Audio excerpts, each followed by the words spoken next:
What's up, tribe? How you guys doing? Go ahead and hit that subscribe button. I hope you like this video. This is going to be your review for RuPaul's Drag Race All-Stars Season 5. Now, maybe I've been watching RuPaul too long, or they're doing way too much producing. But a couple of things in this episode were a little bit team too much for me. Y'all let me know in the comments if I'm tripping. Tell me in the comments if I'm just digging too deep. Maybe I've been just watching too much reality TV, or if y'all saw what I saw. So we start this episode off. Y'all know how this goes. It's after the elimination, and everybody is talking, and they're talking about the new twist and things like that. And they asked Mayhem, well, how does it feel to stay? You know, and she was like, well, you know, y'all really love me because, you know, that means that y'all voted.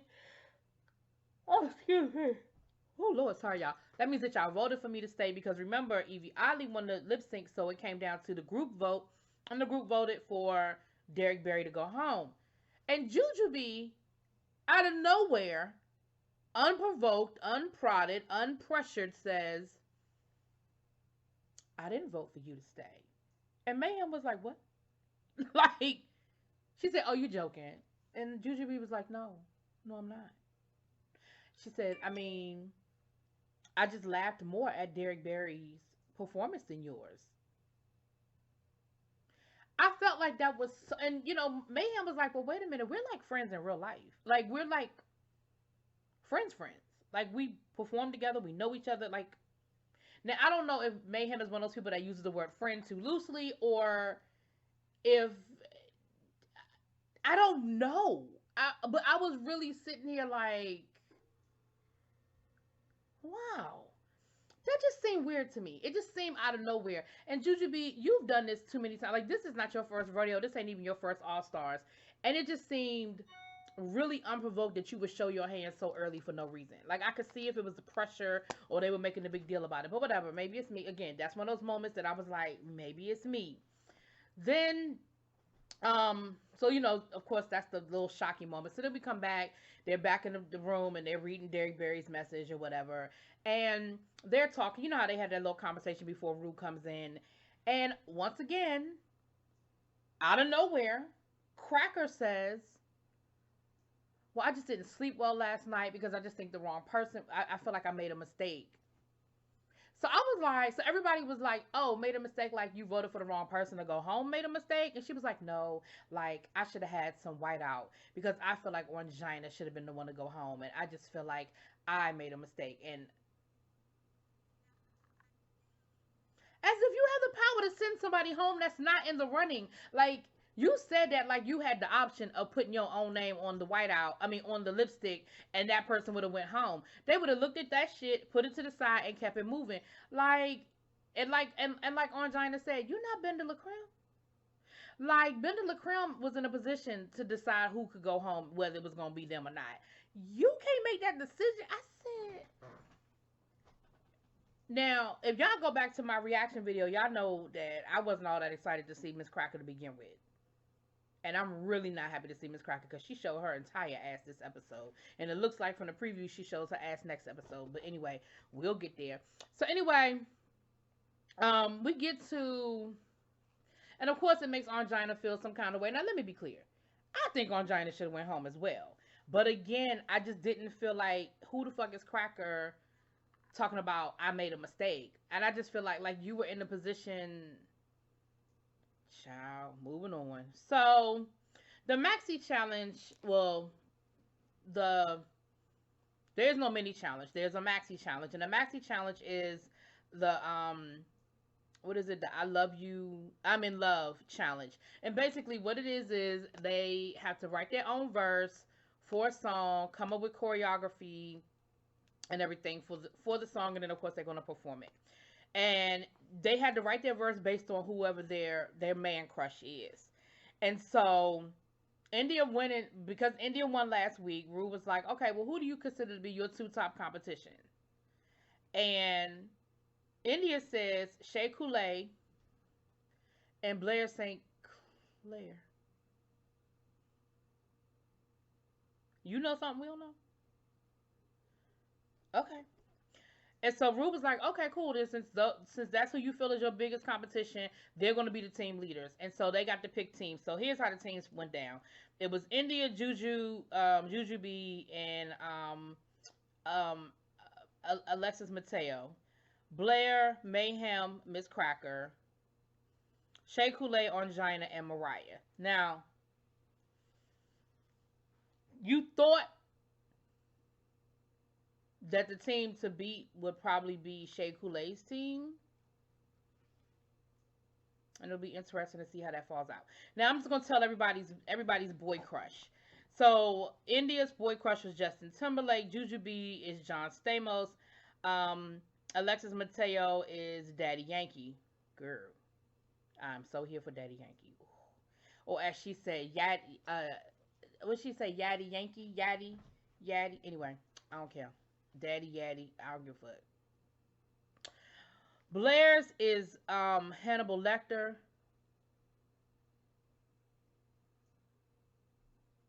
Mayhem was Mr. Rogers.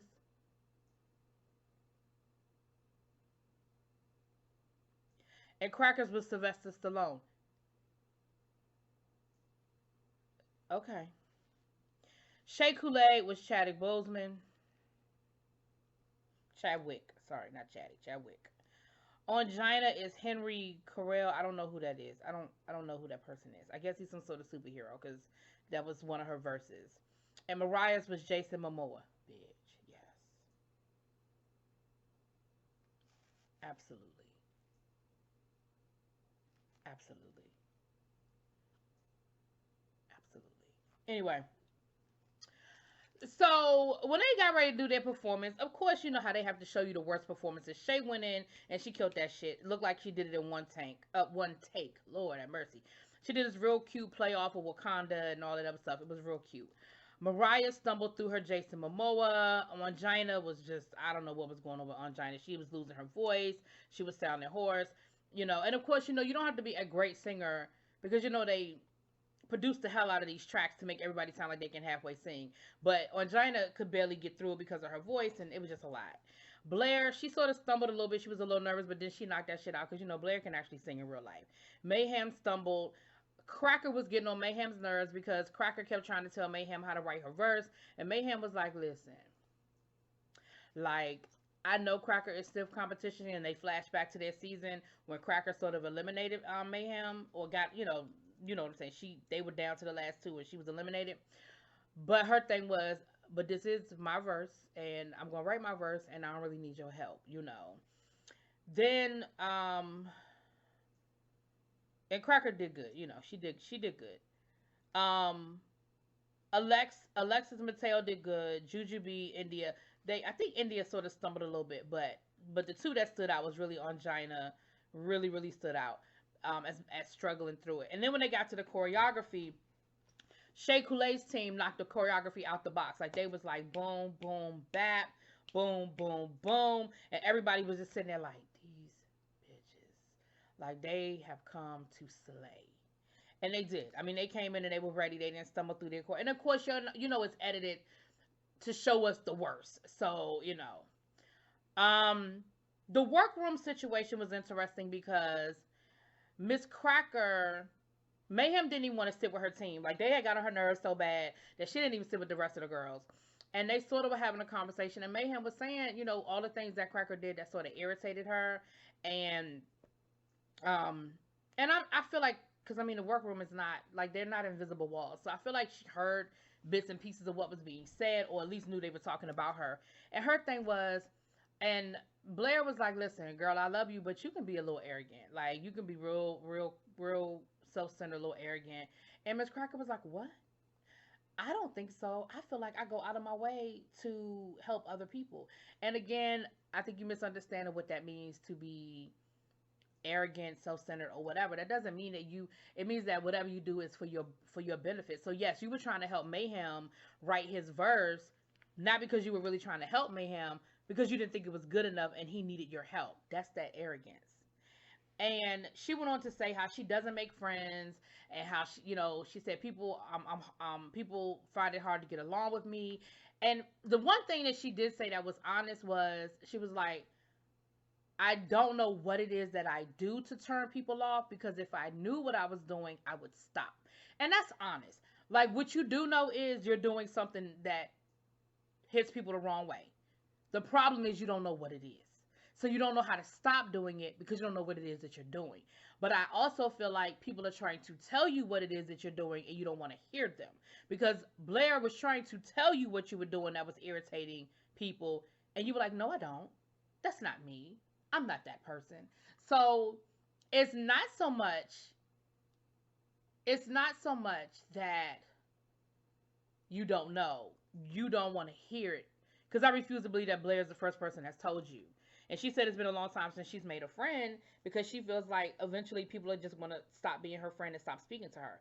So, I mean, a part of me felt like, damn, I really wish you could figure out what it, like, I really wish you could hear what it is, so that, I really wish you could hear it and hear what people are trying to tell you.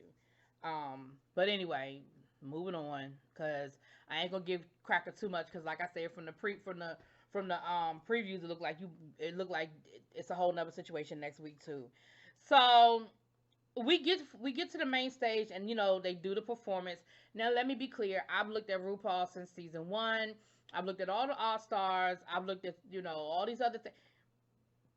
Unless you are blatantly doing something that I can't follow, for the most part, the performances be alright to me. Like, I did pick up a few things here and there with the performance, that some people were messing up the lyrics. Like, some people's lip syncs weren't as tight as they could be. But overall, I really feel like everybody did alright. But the judges see stuff that I don't see. And I think that they have to do more than one take. So, they see stuff I don't see. So when they get to be, and it is All Stars, and the judges even admitted that they were being nitpicky because it's All Stars. And so everybody there is already supposed to have a certain level of professionalism. So there's a level there that it's hard to say, oh, well, da da da da da. Anyway, the guest judges this week were Madison Beer and Tessa Thompson. I know Tessa Thompson.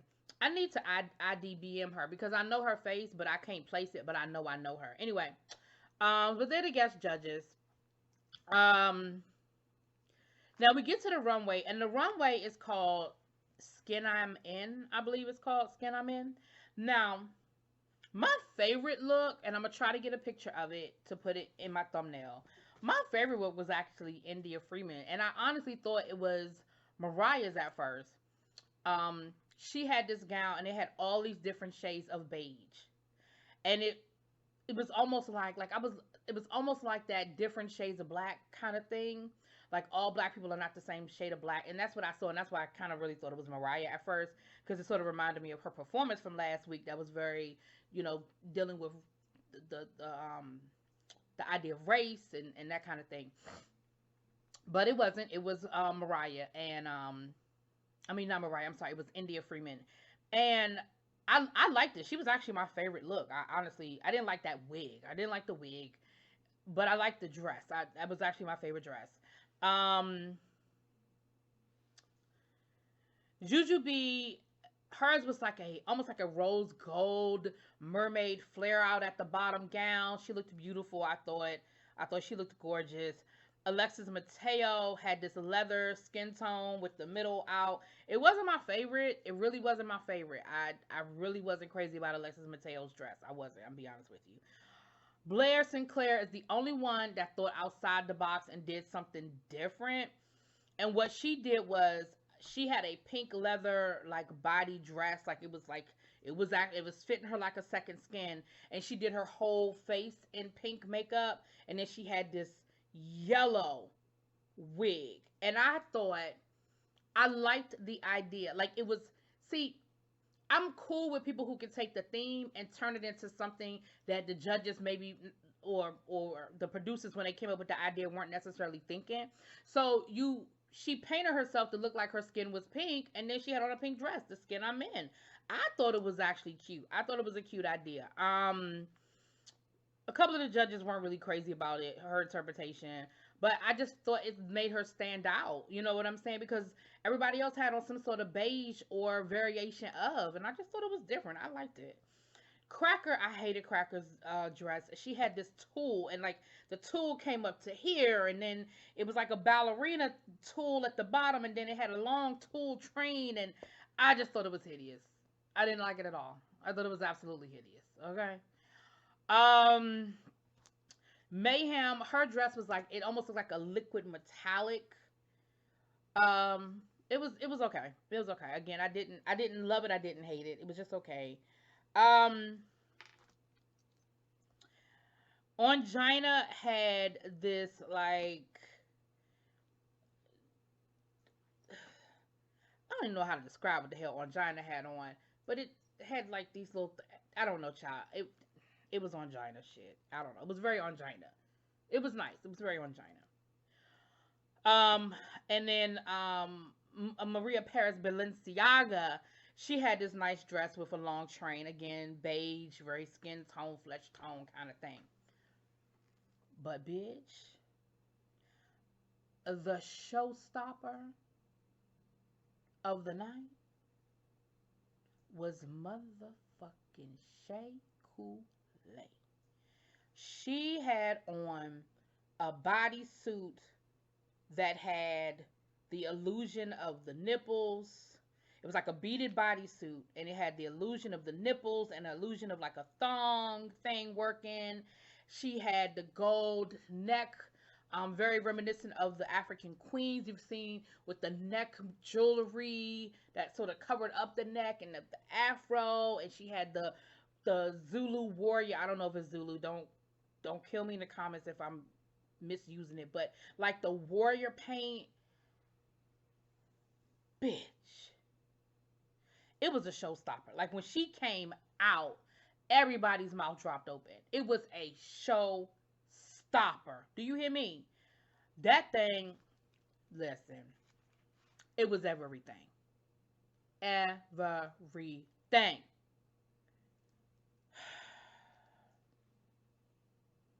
She was the winner. She was the winner of the week. Like her performance was on point. Everything she did was on point. And then that runway, bitch. Listen, Shay, you killing the girls. You killed them. You killed them this week. You killed them.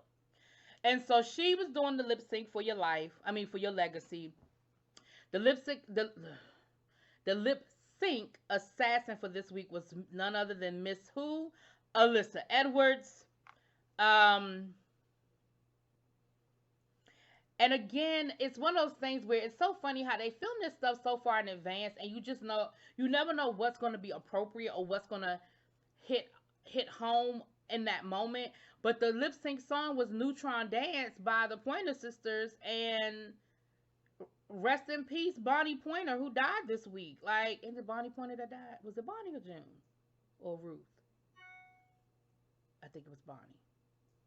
It was Bonnie. And I was listening, I was like, now, how, like, it's almost like, now, did y'all call them back in and y'all did that and retook that whole lip sync?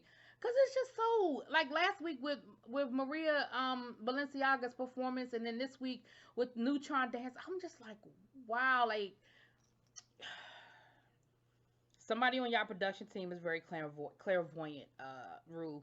Whoever's coming up with these ideas, keep them. They got a gift, honey. They're clairvoyant. They see the fucking future. Anyway, listen. Shay act like she was worried to go against Alyssa Edwards. Bitch, she killed it. Shay worked that whole stage. Like, Alyssa, I don't know. They act like Alyssa is this lip sync assassin. Now, Alyssa can give you a good boom chock chock, ball chain step type thing. But I don't remember Alyssa Edwards being no lip sync assassin. Like, correct me in the comments if I'm wrong. I'm not one of those people that study every season of RuPaul. I know she's very talented. She runs her dance studio and all that. I ain't taking nothing away from the talent. But I'm talking about being a lip sync assassin. I don't remember that. Y'all correct me if I'm wrong. I don't know. Anyway, moving on. I mean, I remember her eliminating Coco Montrese and stuff. Like, I remember all of that, but shit, anyway.